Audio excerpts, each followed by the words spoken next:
G'day, team. Today we're live with the one and only Chris Baskerville from Jirsch Sutherland. Thanks for being here. Good morning, Lucas. Thank you for the invite.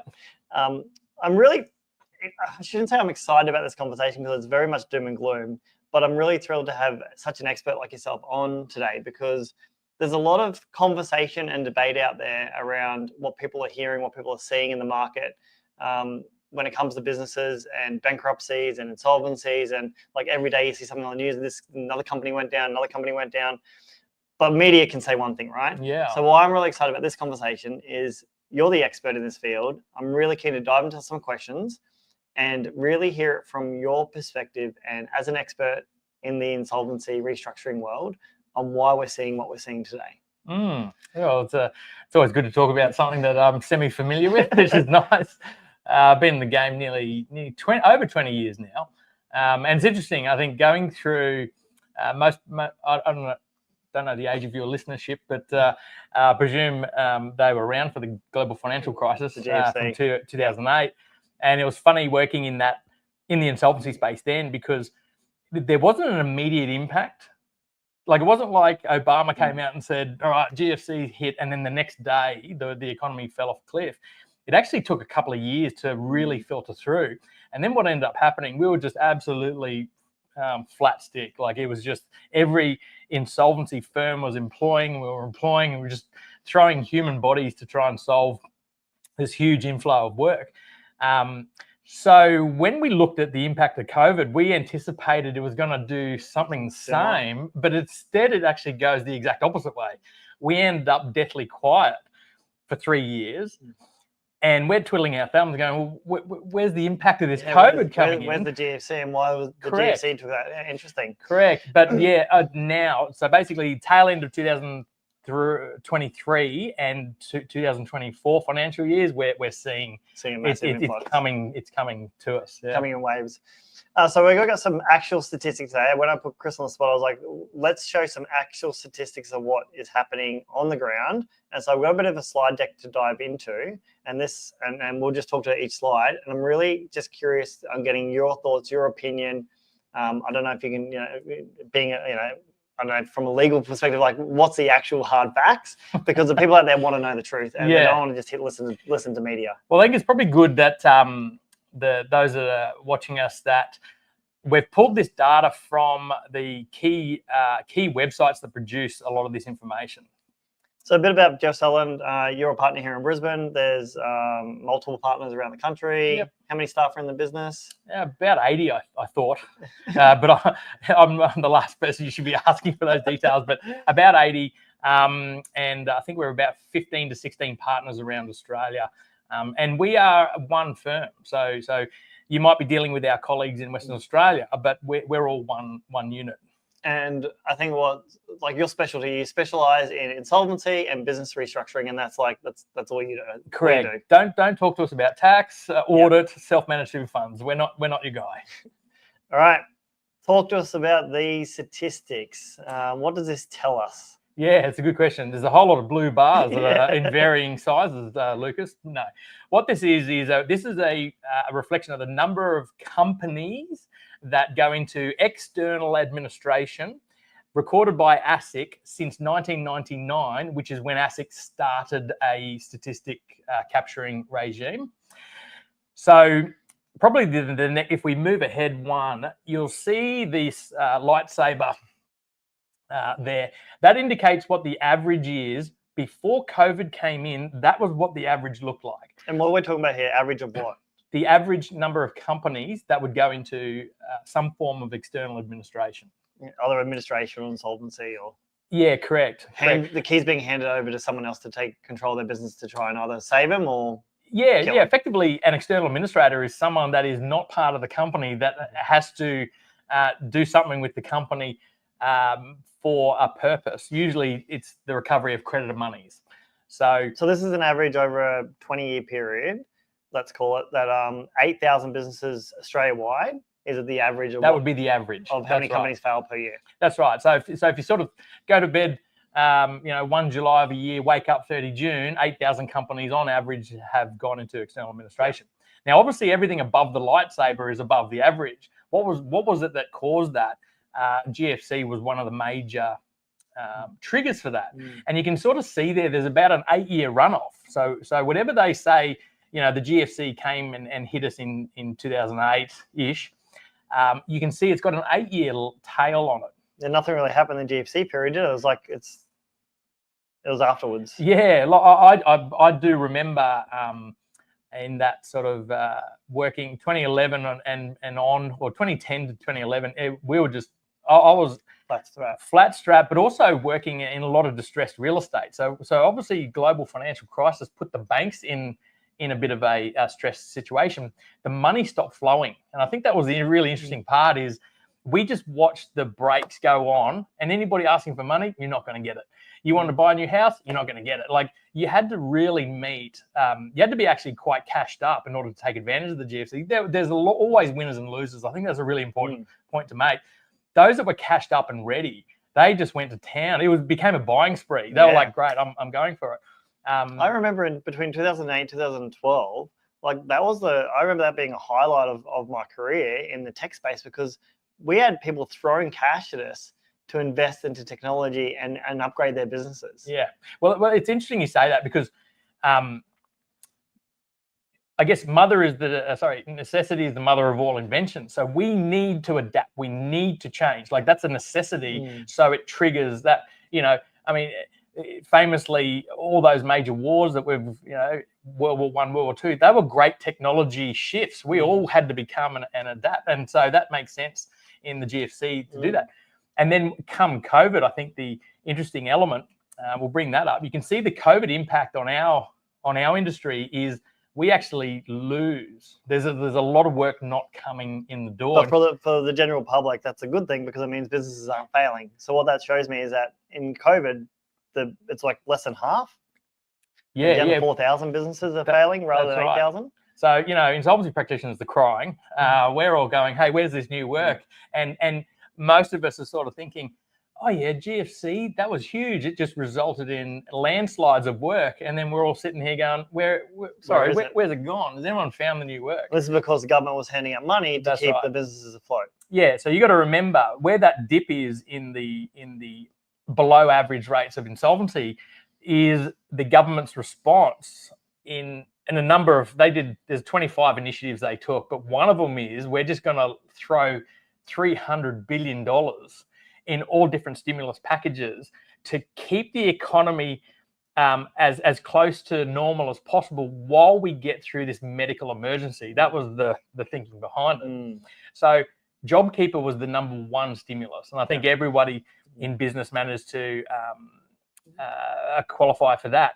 The second largest stimulus was people ripping their money out of super funds. That was the second largest one. So I remember being close to taking my super out because I wanted to invest in crypto all the time. And I was like, I'll just take my money out of super. We're going Bitcoin. Let's go. Invest in the crypto. And I wish I did, because I would have, made way more. Here today. I would have made way more. But there was advice given that if you do that, there's all these implications around tax and future earnings and all this other legal red tape. I was like, I don't want to get into that. Oh look, there were, like, when you think about it, what were we? I think one of the things was if I did that, it'd be really hard to buy a house because of that, because you've taken your super out. And there's all this red tape. I was like, no, I'm not doing it. Well, just on that one stimulus, the purpose of getting your money out of super was so you could survive, right? Which is, I may not have a job. I'm sitting at home. Okay. I can't actually go out and get a job because I'm not investing down. in crypto. No. But here's the irony, right? Because we saw this coming. Is everyone goes and grabs their first tranche of 10 grand, goes and buys a jet ski. Second tranche of 10 grand, goes and buys the trailer that matches the jet ski or upgrades the car. So what ended up happening is I saw a lot of toys being purchased, to the point where in one of those years I was down on the Gold Coast near the Broadwater there, and there must have been about 1,000 jet skis. And I'm like, we're in the middle of a COVID. Everyone's, this stimulus money to help you survive. We've got the toys. Wow. So the idea and theory was that, because listening to a lot of podcasts and being in the US, they're always referring back to Australia being, how can Australia get through this COVID period so good from an economy point of view? So it sounds like the mindset was there, but the execution and then what people could spend the money on was not there. Yeah, it's interesting. Australia is an interesting country. It's almost an economy you can't really kill. Like it's and look, you got to take it from me, who wants the economy to sort of have a bit of a shake up because it results in a lot more work. But I've watched this economy for 20 years, and I'm just like, when do you actually have a recession? When does Australia actually? And I think it's because Australia is very much like a very safe pair of hands to put money. So what happens in distress is I think we see a lot of influx of foreign money to sort of underpin the Australian economy. It's because it's a safe place to put your money. So it's a very hard economy to kill. Yeah. And so obviously post-COVID, we're looking at this chart, and now it's gone gangbusters way above. Above So if we go to the next lightsaber, you'll see there what we're seeing. So in other words, as of 30 June 2024, the insolvency data for companies now goes just slightly above the peak from the global financial crisis. So in other words, and you can see a bit of a meteoric rise there. So a lot of us in the profession feel as though we're in a restitution phase, which is all right. Now the money has to be paid back. All of the sort of safeguards from government and all of the lack of enforcement from the tax man is now coming home to roost. And so now we're seeing a rise. Essentially what you're saying is the ATO is chasing back the money from all the stimulus that was given, all the tax savings, putting everything on hold. The ATO is now chasing, say, well, now you need to pay us that money back. But businesses are not ready. They weren't expecting this to happen. Or well, if you're a good business owner, you're actually parking some of your money away to pay taxes. I mean, that's really what should be happening. You shouldn't be spending all the money in your bank account because it actually doesn't belong to you. Maybe a small fraction of that does, like your net profit does belong to you. Yeah. But you've always got to account for the tax man. But what happened at the beginning of the, say, COVID? So when you see the bit of a dip there, Australia roughly had about 20 to 30 billion outstanding in due and payable taxes. And you'll see from the next slides, the ATO stops enforcing that. And then all of a sudden, the due and payable taxes now creep up to 55, nearly 60 billion. So in other words, we doubled the amount of money Australian taxpayers owed the tax man. And of course, government sitting there going, hey, we've got budgets to try and create a surplus or a deficit. We obviously want surplus. We owe this money to the tax man. But they're like, oh, there's $50 billion out there that we need to go and collect. And so that changed policy within ATO, and they just started prolifically getting... I feel like the credit card debt's also gone up ridiculous too. Yeah, well, people use credit card. I mean, we saw it post GFC. People use credit card to fill the gap between here's my earnings and here's my lifestyle expenses. Credit card fills the gap. Problem is, credit cards are high interest rates, and it's in some cases can be quite extortionate. But but this chart shows the impact on human beings. So roughly trying to cover the same timeline. So, GFC, we're looking at, over 35,000 humans every year filing for some version of personal insolvency, mainly bankruptcy. And it sort of stays in that 30 to 35 category, 35,000 category for a great many years until the Hayne Royal Commission kicks in. So 30,000 people in Australia essentially are filing for bankruptcy within a year on year. Yeah, and 80% of those bankruptcies are generally covered by the government trustee. 20% is covered by private trustees like myself. But yeah, you see a massive drop, and it's not COVID related. I think it's actually got something to do with the Hayne Royal Commission, as we've probably got on the slide there. And so what's a Hayne Royal Commission commences? Yeah, what is this? It's a Royal Commission into banking misconduct by banking, superannuation, and financial services. So, like to give you an example, prior to the Hayne Royal Commission, if a farmer that defaulted because of a drought, so I'm running a farm, agriculture, I default because of a drought, the banks would then default meaning you can't pay your loans back to the bank. Yeah, I can't meet my monthly commitments to the bank, so I'm in default now. The banks would then charge default interest, and then they would then enforce if it went for a long time. Now we're kicking farmers off farmland, and that just devastating effect. So, but it's also so this Hayne Royal Commission was meant to stop that. Is that what you're saying? There were so many complaints of misconduct by the banks. They were like, basically, well, you're bullying us. You're in a position of power. We're not. You're using that power, and you're wiping out farmers. You're wiping out elderly people that are getting charged crazy. Generations, yeah. Exactly. So obviously with that many complaints, the government said, right, that's it, Royal Commission. And that Royal Commission went around Australia. So they went to every major capital city because there were complaints all around Australia. All the heads of banking got examined, and by not just a QC, but a judge that is a QC. So in other words, someone that knows exactly the questions to ask. So what this chart tells me is that once that started, I think the banks really stopped enforcing a lot of their debts on human beings and forcing them into bankruptcy. That can only last for so long because the bank's the ones to collect their money at some point. Yeah, that's right. That's right. So they lasted essentially 7 years ago, 2018. That's what they had, 17, 18. So essentially lasted 7-8 years. And now we're seeing a rise where banks are now chasing their money again. Is that what that means? Yeah. Well, one interesting observation. So again, this is being in this game and seeing the policies of creditors changing all the time. So if you have a look at the GFC part, the banks absolutely were enforcing their securities like it was like hotcakes, right? So in other words, we were getting receivership appointment, and just like they were being printed. Which is why they called it property bust, because they had to sell properties to pay back. Right. Yeah, well, that's right. And there was an absolute bloodbath, particularly in I remember the Gold Coast. Like it was just like the comments from agents saying it's a bloodbath. Like properties are being sold less than the mortgages, and property values were dropping quite significantly. What happened post GFC, and I think this is a reflection of the Hayne Royal Commission, is deeds of forbearances started coming out. Now, what a deed of forbearance is like, hey, you acknowledge we could do something, but what we're going to do, we're actually going to kick the can down the road. So in other words, instead of just hammer time in the GFC, they went, well, let's just kick the can down the road. So what I'm understanding here for both businesses and personal, there was this structure and this process that the government had put in place, but didn't communicate with what they were doing. So essentially, the way my mind is working here, tell me if I'm completely off track here. Hey, we're going to give everyone 5 to 10 years to get your affairs in order, but save up that cash because we will be asking you eventually for the money back, and then just prepare yourself that will come knocking at one point in time. So just start working on yourself personally and in your business to get that money ready.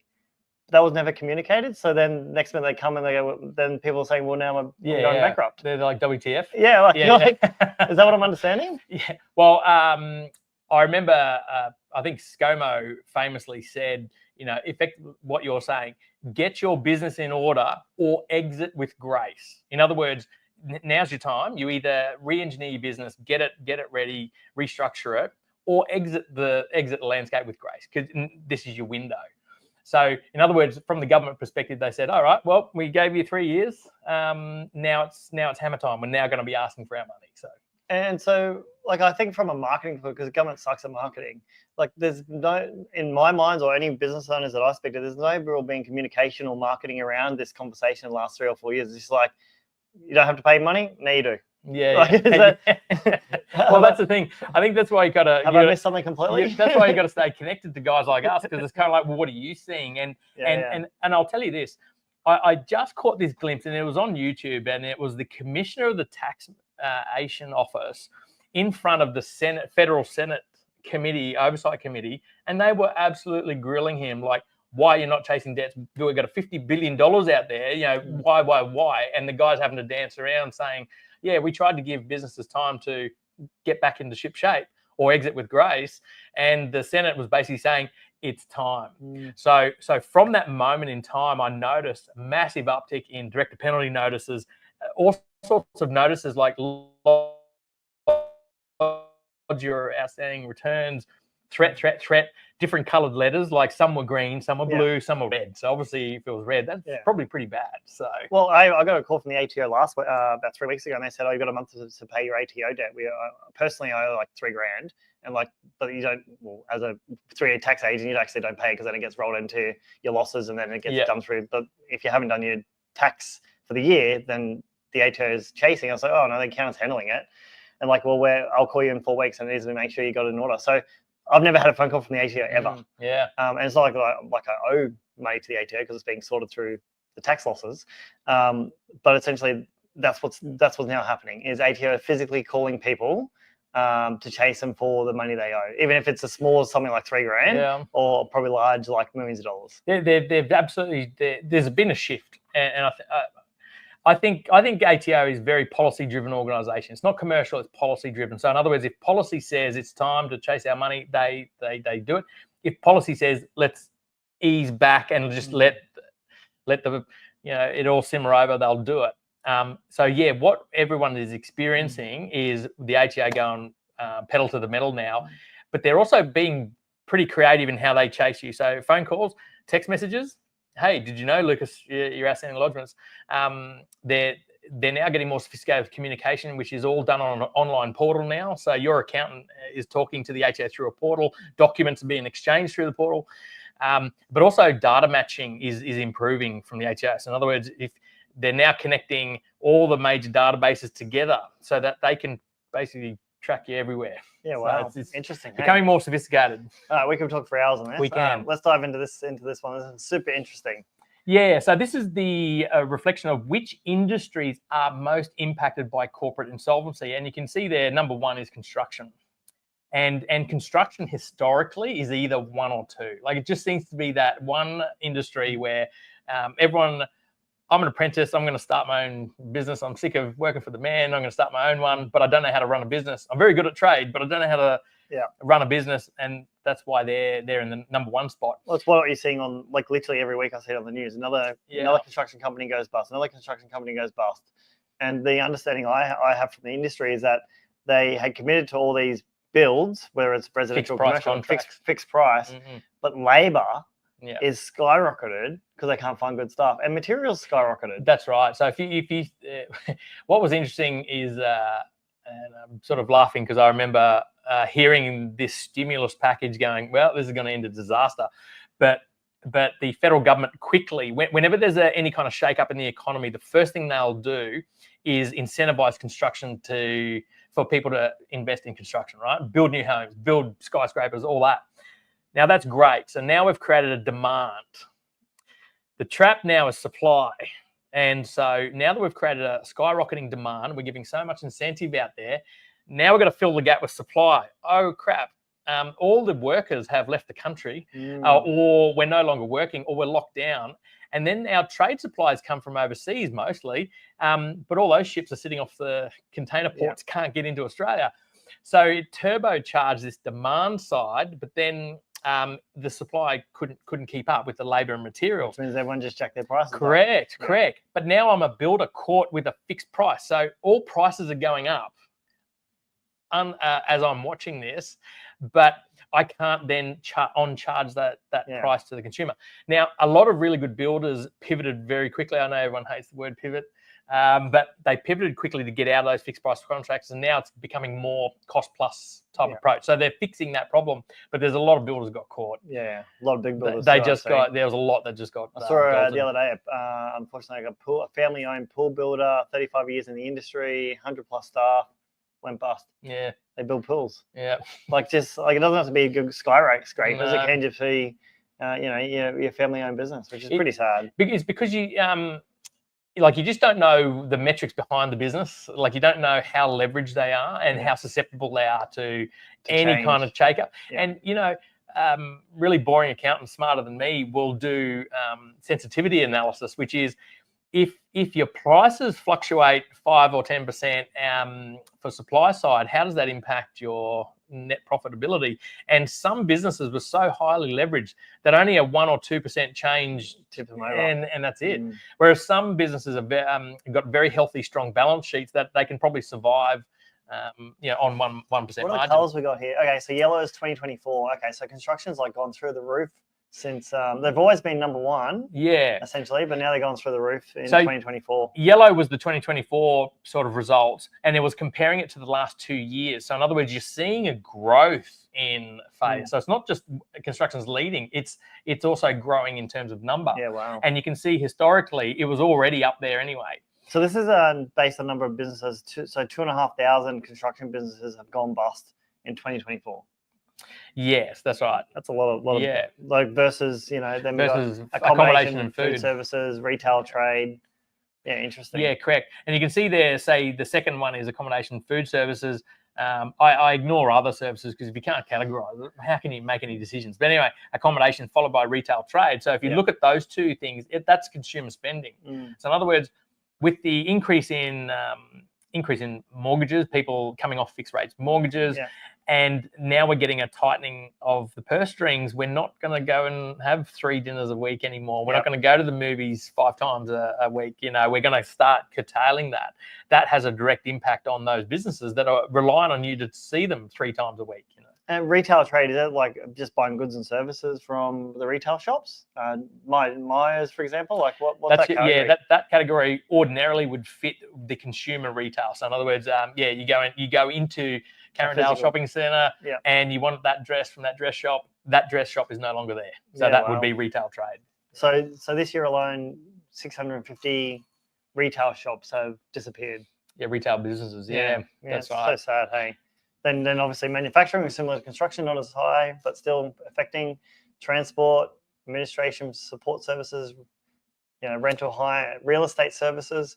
So I guess the way I see this is if you're in any of these industries, then just get your shit in order essentially, because the ATO is going to come knocking and this is what they're targeting. Yeah, and particularly we'll go into the creditor watch heat maps shortly, but accommodation and food services is actually tipped to have a higher increase in defaults. So in other words, that industry, so hospitality, is tipped to increase in their defaults. Wow. Anyway, now why what I never appreciated is how impactful the ATO is on the volume of work that happens in the insolvency practice. But this graph tells the story. You can see there the first two, 18, 19. That's kind of a healthy ATO attitude, which is we're chasing our debts and we're doing it systematically through the court system. Then 2020, 2021, 2022, the ATO virtually goes non-existent. So in other words, for about this 3 years, graph is telling us this is the ATO chasing people for money using the court. That's right. So pre-COVID, post-COVID, but nothing in COVID. Nothing in COVID. So in other words, the ATO then takes the pedal off in enforcement using court processes, and it is immediately impacted on our business. And the reason is because if the ATO is not chasing a debt, the director is not then calling their accountant or their lawyer to say, hey, the ATO is coming after me. The accountant and the lawyer doesn't call us. So that's the typical way in which jobs come our way. So in other words, if the ATO isn't putting pressure on directors aren't putting pressure on their accountants and lawyers, we're not getting pressured. Yeah, right. Now contrast that into 2023, 2024. What you're seeing is the ATO coming back into its ordinary procedures to chase their debts. Is your expectation it's going to ramp up? Yes. Yep. It is. So this chart does combine the information from the previous one, but what it's showing you is what arm's length creditors, like non-ATO, is the blue, and then ATO is the gold. So you can sort of see creditors that are owed money. Well, they understand, yes, okay, there's a bit of reprieve in 2020 and early 2021 because, the laws actually stopped creditors from pursuing. It actually put up a couple of more roadblocks for creditors to chase their debts. So naturally you see that normal decrease, but creditors are very quick. Arm's length creditors are pretty quick to come back to chase their money. Yeah, creditors want their money. They want their money, the banks want their money, the credit cards want their money. Yeah, your trade suppliers want their money. Yeah. Like that's normal. But what you don't see is the ATO coming back in until the back end of 22, but really it's 23, 24 where you're starting to really see that. I noticed this is like June, so this is like everything's like financial year results. So we won't see these updated reports from the ASIC until the end of this financial year. Yeah, ASIC releases at least either every month or every 3 months you get the more significant information, and then you got the year information. So this information is a moving target. Yeah. But you're right.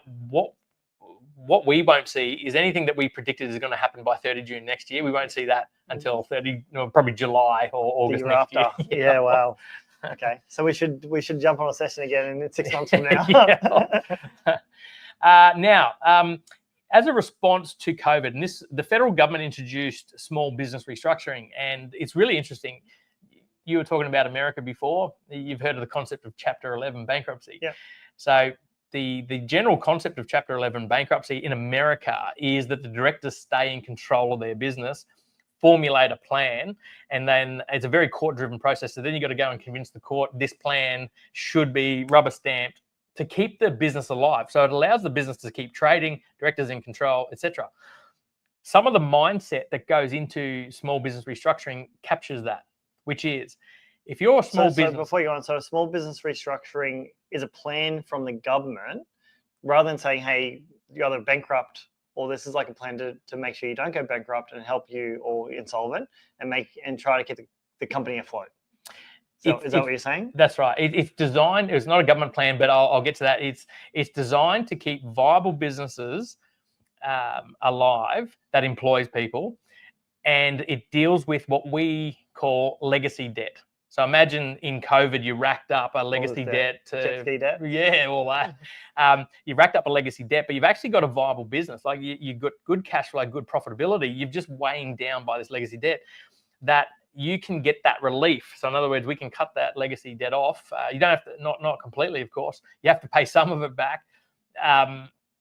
And it allows that viability to continue on, because the thinking is if I can be relieved of that legacy debt, then in future, I'll make sure I get my tax returns on time. I'll keep continuing to pay taxes. We will be good taxpayers in future. We'll continue to generate tax revenue. So that's the idea. That's the thinking. That's the thinking behind it. Yeah. And so what does this tells us that it's going in that direction? Like the small business restructuring campaign is working. People are coming on board, and you're trying to survive businesses and also the employees in the company. Yeah, correct. So what we're seeing here, and it's actually I resonate with the ideology of small business restructuring, because one is you're actually there to help the director put a proposal to their creditors, and if creditors accept that proposal, the company lives on. Like it's there you go, mate. You're back in control again. Otherwise, you'd wipe it out, go bankrupt or insolvent, and then no one gets paid anything. That's the result is if you let this company die, you get zero. And so typically the ATO is one of the largest creditors in small business restructuring that makes the decision. They expect us to give the comparison. If this thing was to go into liquidation, what happens? Usually it's donuts, right? Yeah. Zero. If it goes into small business restructuring, what do you get back? And at the moment, the success rate, the return to most creditors is roughly between 20 and 30 cents in the dollar. So in other words, if you can get 20 to 30 cents in the dollar back to your creditor body, they generally are giving it the thumbs up. Well, it's 20 or 30 cents you probably would not get because it'd be zero. Correct, because the other side is you get donuts. But of course, it only came in 2021, and it took a while, I think, for education to get out there. It took a while for the accountants to get their head around it. But I think what's happening now is we're seeing more and more success in that area. Accountants are being trained. So they know what to look for, and so you're seeing this meteoric rise. So I guess on that point, before we dive into this, is what you're saying is there's this structure and plan available for small businesses. What is a small business like? Who can apply for this? Yeah, that's a good question. So to get in the gate, so the first step, level one is you need debts less than $1 million, and that includes ATO debt. Typically, yes. So it's technically admissible debt. So in other words, would it be admissible in a liquidation? So admissible debts less than $1 million. And the other one is that the directors haven't used this process before in the previous 7 years. So in other words, you can't use this as a roll every 1 year. We're just going to keep rolling through. It's a once in a 7-year shot. So you've only got one shot at it. So you may as well make the best use of it. That's gate number one. Then gate number two is we need to pay out all employee entitlements within 20 business days, and we've got to get all our tax returns lodged. So in other words, you don't get past gate number two unless you look after your employees and you lodge everything with a tax man. And I think that's fair enough. So it doesn't matter how many staff you have; it's just less than $1 million in tax debt, or in debt in general. Yeah, correct. I think also it's worthy to note that secured creditors don't get included in the $1 million unless it's anticipated they're going to lose money on the sale of assets that underpin their security. Yeah. So in other words, in theory, I believe you could have $4 million in secured debt, and as long as it's protected by good assets, that is not included in the $1 million accessibility test. Interesting. So I'll let you handle that. It's too technical. We'll quickly speed through this. Thank you for your time. So Creditor Watch maps default rates and trade credit impacts across Australia. So in other words, if I borrow money from I use Crofty Services and don't pay, you register a default with the Credit Bureau, Creditor Watch will pick it up. So what this heat map shows, and the darker elements around Australia is where the risk of default is in the 8% and above. So that's probably a good way to look at it. If you're seeing white or lighter areas, it's a lower default rate, or there's no data that we can use to put any color on it. So, but what you can basically see there is obviously the major cities, major capital cities. That's no surprise. But what is interesting is to look at the regional effect outside the city. So you got to look at insolvency like throwing a pebble into a pond. So where the pebble lands is where the epicenter of the crisis is, and then it spreads out. Yeah. And there's usually a couple of year lag effect. So in other words, if it hits the major capital cities first, it'll be a couple of years before you see the ripple effect hit regions. So you're looking up here. It's like I guess it's hit here and it's spreading all the way up to the northern top of Queensland. This is a big red spot here, hitting western. There's typically a lot of mining in. There's typically a lot of mining in that area, Western Australia. So the miners are being hit. Yeah, a little bit. Yeah, cool. Well, not cool, but yeah. All right. So when's the best time to get you engaged? I know we'll wrap up soon, but yeah, thanks for this. It's been awesome. Yeah, that's right. So best time to get you engaged looking at this is? Yeah, it's probably at the start of the decline, not in the death category. I think, why insolvency practitioners exist is to give businesses a fighting chance to rebirth. Basically, I like that style. So in other words, if you can get to us quick, then you've got more options. So if you get to us at that start of that decline, you've got more options, and there's generally more resources within the entity to deal with, and you've generally got goodwill amongst your creditor body. What I mean by creditor badwill is what happens if you let them go too long without paying, or you make promises and you don't keep up with it. What's happening is you're building badwill amongst creditor body. Once you start to get to that point where creditors are just like, you know what, I've just had enough. That's it. I'm done. You can't turn their mind around. They just go, you know what, stuff you. Yeah. We're gonna. So a lot of people get us in the death category. It's too far gone. Well, that's right. It's too far gone. And some people do expect us to throw the Hail Mary of all Hail Marys. Now, we have done that successfully. You generally need a lot of resources and you need a lot of goodwill amongst your creditors to be able to throw that Hail Mary. We can do it. We have done it in the past. But typically, it's you've gone way past. Yeah. You've crossed the Rubicon, so to speak. So when you're at the peak of the business and you've started that decline, you're like, oh, I can see it coming. I don't really know what to do. That's when the conversation should start. Not shit. We're now $1 million in debt. Yeah. It's too far gone. Well, I'll give you a loose example without mentioning any names. But there was a retail bookseller that recently landed in my hands, and the thinking was, sure, we've got a shot at a deed of company arrangement, doing some sort of restructuring. But then when we look back previously, the decline in that business happened when there was a transition from the founding father to the firstborn son. The firstborn son wasn't that great at managing the business, and so the business starts to decline. It's not until I think the firstborn daughter actually gets her hands on the business, and she actually starts to engineer proper procedures to turn the business around. But she unfortunately got to us too late, despite throwing everything in the kitchen sink to turn it around. So, I mean, that was a good example that if the firstborn son had been Johnny on the spot, he should have got us in when we were in that phase. Unfortunate. Didn't happen. All right. What should we be hearing out for in the market? Our connections, our networks, people who are going in that decline. What are the signs? Yeah, it's a good question. So these are signs of that businesses are heading towards insolvency. So in other words, insolvency is the inability to pay your bills on time. That's the loose definition of that. But what you probably see are red flags that are non-financial first. I mean, the obvious one is if the HO is chasing you, you obviously call us. That makes sense.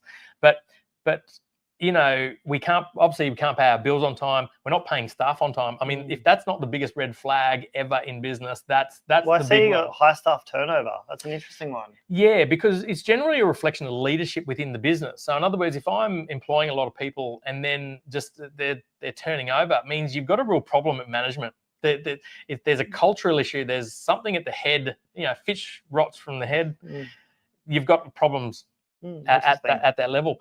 But an interesting one is the physical deterioration of the business premises. And, you know, it was actually one of my partners that put that in there. And it made so much sense when they did, because if you walk into a business that's functioning well, it's clean, it's crisp, it's organized, you know, you don't have scuff and marks everywhere, paint, you got windows falling out, the signs are all schmick. Like that's a good sign of a good business. I remember one liquidation, it was amazing, but one liquidation we had, there's business equipment everywhere that deals in wood, in the wood game. So we're slicing wood, carving wood, joining wood, but the machines were all from the 1980s. Iron, you know, cast iron machines, no safety guarding on them. There's nothing, no modern day protections for workers. Sawdust everywhere. Like they didn't even bother sweeping it or cleaning it. Just sawdust everywhere. The director comes out. He's grimy from head to toe.